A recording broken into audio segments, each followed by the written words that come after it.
O meu nome é André Costa Oliveira e a nossa aula de hoje abordará questões sobre o cérebro humano, os mitos científicos e a evolução pela cozinha. Vocês ouviram certo, pela cozinha. E o que o nosso cérebro teria então a ver com a cozinha e a gastronomia? Absolutamente tudo. E é isso que eu vou tentar demonstrar de forma muito clara a vocês todos. O cérebro humano é, sem dúvida, uma das mais impressionantes conquistas da evolução biológica, isso se não for a maior delas, né? Capaz de pensar, lembrar, criar, sonhar, planejar, ele não apenas nos distingue de todas as outras espécies, como também é o motor de nossas realizações culturais, tecnológicas e filosóficas. Durante muito tempo, e aí, gente, eu estou me referindo a milênios, o conhecimento sobre esse órgão esteve envolto em mitos, misticismos, meias-verdades e generalizações absurdas e completamente sem fundamento. Na aula de hoje eu proponho uma revisitação a algumas dessas crenças à luz de dados científicos atualizados para compreender a verdadeira dimensão do cérebro humano, seja em sua estrutura, funcionalidade, exigências energéticas e papel central no processo evolutivo, com foco aí especialmente no que diz respeito ao ato de cozinhar.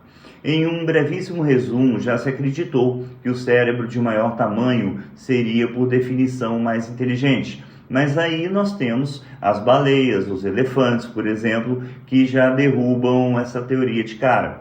Depois, acreditou-se que o cérebro mais desenvolvido era o cérebro que mais guardaria alguma proporção com relação ao corpo do animal, o que também caiu por terra.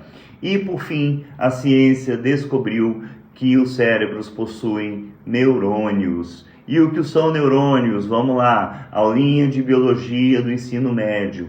Neurônios são células especializadas do sistema nervoso responsáveis por transmitir sinais elétricos e químicos. Ou seja, são a unidade básica da comunicação entre as diferentes partes do corpo e o cérebro, permitindo desde reflexos mais simples até pensamentos de altíssima complexidade, inclusive abstratos.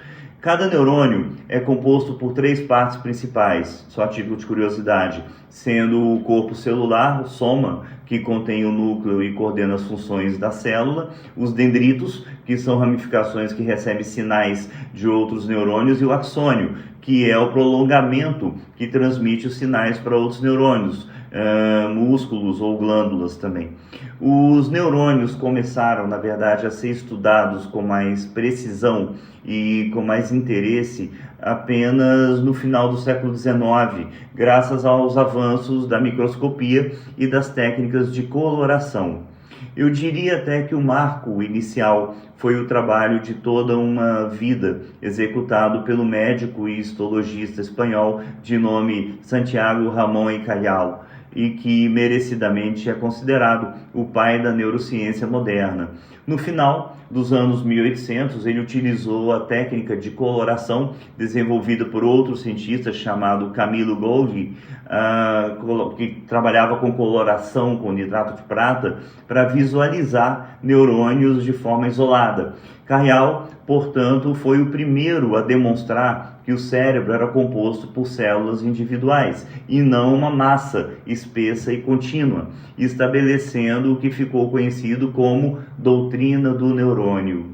Aliás, em reconhecimento às suas descobertas, tanto Cajal como Golgi receberam juntos o Prêmio Nobel de Fisiologia e Medicina em 1906, embora aí discordando em alguns pontos sobre a estrutura do sistema nervoso em si, mas isso não vem ao nosso caso agora. Um dos mitos mais persistentes sobre o cérebro humano era a suposta afirmação de que ele possuía 100 bilhões de neurônios. Curiosamente, é interessante isso, esse número que ninguém sabe até hoje, de onde surgiu, foi repetido por décadas e décadas em livros, aulas e programas de divulgação científica, sem que existisse uma contagem direta experimental que o confirmasse. Só que, bem recentemente, a ciência, com métodos mais precisos de análise celular, conseguiu criar uma espécie de detergente que aniquilava partes dos neurônios, preservando os núcleos. E aí permitindo, claro, que fossem contados num espaço reduzido e depois multiplicados proporcionalmente para que chegássemos a um número correto, e estabelecendo então que o número real de neurônios no cérebro humano adulto gira em torno de 86 bilhões. Guardem esse número.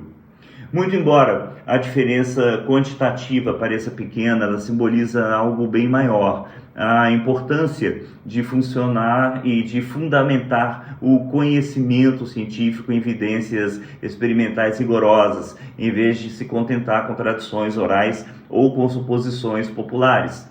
Outra crença largamente difundida é a de que usamos apenas 10% do nosso cérebro. Está errado. Essa ideia romântica e falsa insinua que haveria aí um potencial oculto esperando para ser ativado, como todo mundo já deve ter escutado ao menos uma vez na vida, enfim, até em filmes, etc. No entanto, pessoal, as evidências disponíveis já confirmam que usamos praticamente todas as regiões do cérebro, embora não de uma forma simultânea. Cada área tem uma função mais específica e diferentes atividades acionam diferentes circuitos neurais que funcionam de uma maneira altamente criativa e não raramente imprevisível. Mesmo durante o sono, inclusive, há intensa atividade cerebral, especialmente em áreas ligadas à memória e à reorganização das experiências do dia. E agora vocês já devem estar se perguntando: o que eu falei até agora que tem a ver com a cozinha? O que a cozinha da minha residência tem a ver com o estudo? Essa é a segunda parte da nossa aula. Em termos funcionais, o cérebro humano é extremamente exigente. Embora pese cerca de 1,4 quilos, o que representa apenas aí 2% da massa corporal total de uma pessoa entre 60 e 70 quilos, ele consome aproximadamente 25% da energia total do nosso corpo em repouso. E de quanta energia nosso corpo em repouso necessita todo dia? Algo entre 2.800 e 3.000 calorias, sendo que 25% dessas calorias se destinam a um único órgão que pesa, como eu já disse, apenas tão somente 2% do seu corpo, num cálculo aí de regra de 3, bem básico, que a gente também estuda no ensino médio. Ou seja, é muito combustível.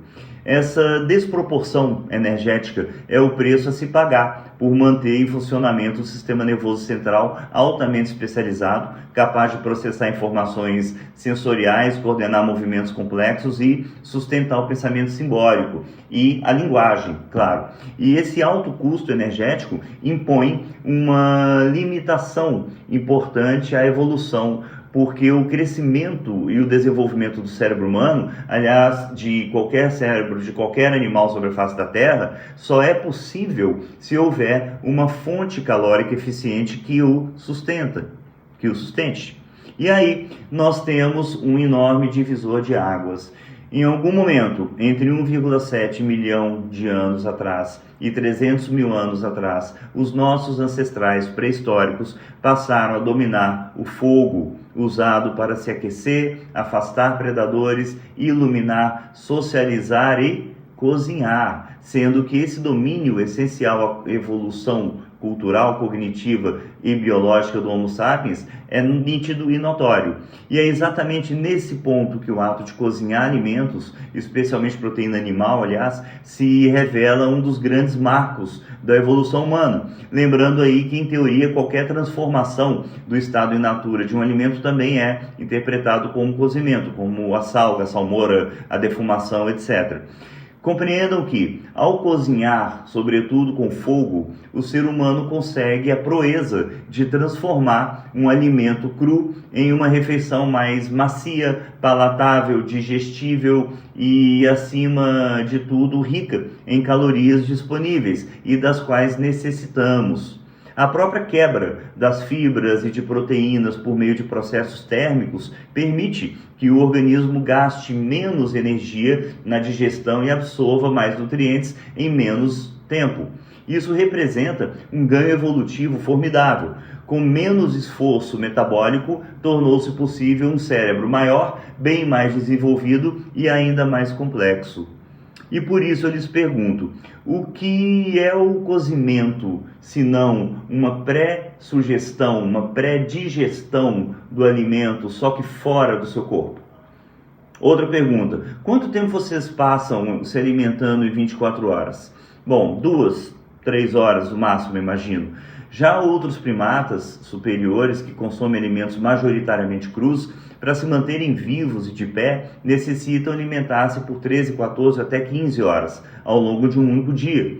Um gorila, por exemplo, tem somente 2 pares de cromossomos a mais do que a gente. Ele tem 48 cromossomos, 24 pares, e nós temos 46 cromossomos, 23 pares, sendo que ele passa quase 3/4 do seu dia buscando alimento e fica lá na floresta gorilando, enquanto a gente edifica cidades inteiras, pratica a medicina, cria tecnologia, comunica-se virtualmente, leva o homem ao espaço, cria leis, estados inteiros, faz filosofia, etc. E um detalhe, nós compartilhamos cerca de 98,3% do DNA com os gorilas. São DNAs praticamente idênticos, porém, ao mesmo tempo, imensamente diferentes.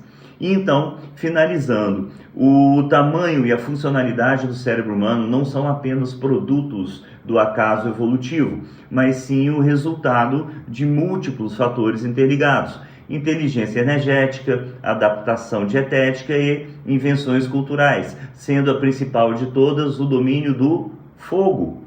A cozinha não foi apenas um espaço de sociabilidade, de troca de conhecimento ao redor de uma fogueira, mas sim uma tecnologia crucial para a transformação da biologia humana. Com o cozimento, viabilizou-se o crescimento cerebral e com o crescimento cerebral emergiu a linguagem, o pensamento simbólico, a abstração, a memória de longo prazo e, por consequência, a civilização.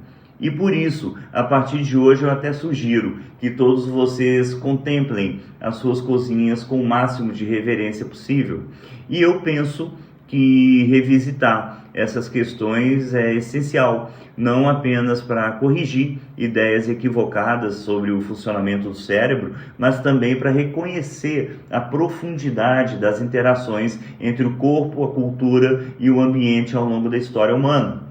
Em vez de mitos reconfortantes, a ciência nos oferece a maravilha da realidade. Um cérebro que consome energia como um atleta em repouso, que funciona em sua totalidade e cuja existência, paradoxalmente, depende de algo tão simples e tão revolucionário, tão magnífico quanto cozinhar.